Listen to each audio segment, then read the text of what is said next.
Sa ibang balita naman, mga senador na miyembro ng Senate Electoral Tribunal tiniyak na magkakaroon ng patas na pagdinig ukol sa disqualification case na isinampa laban kay Senadora Grace Poe. May ulat si Jade Miguel via phone patch. Jade? Yes, Rob, siniguro nga ng ilang senador na kabilang sa Senate Electoral Tribunal na magiging patas sila sa nakatakdang pagdinig nito ukol sa kasong isinampa sa kapwa nila senador na si Grace Poe. Ito ay kaugnay ng disqualification case na isinampa ni Lito David laban sa senadora dahil anya isa itong US citizen at walang kinabibilangang estado. Ayon kay Senador Tito Soto na miyembro ng Electoral Tribunal, bagamat malapit siyang kaibigan ng senadora, sisiguruhin niya na magiging patas ang magiging pagdinig nito sa kaso laban kay Poe.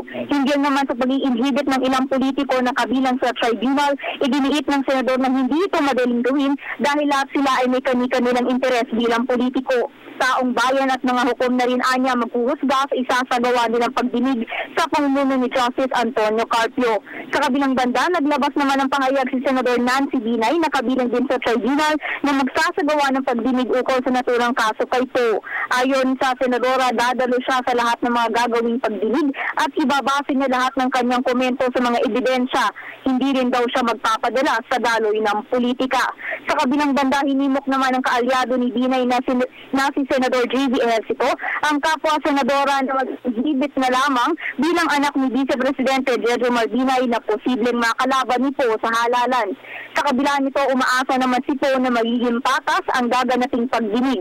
Anya sakaling ang politikang interes sa pagdinig, bayan na magiging saksi sa kanilang desisyon. At yan muna nakahuling balita mula dito sa Senado. Ako po si Jade Miguel nag-uulat para sa Telebisyon ng Bayan.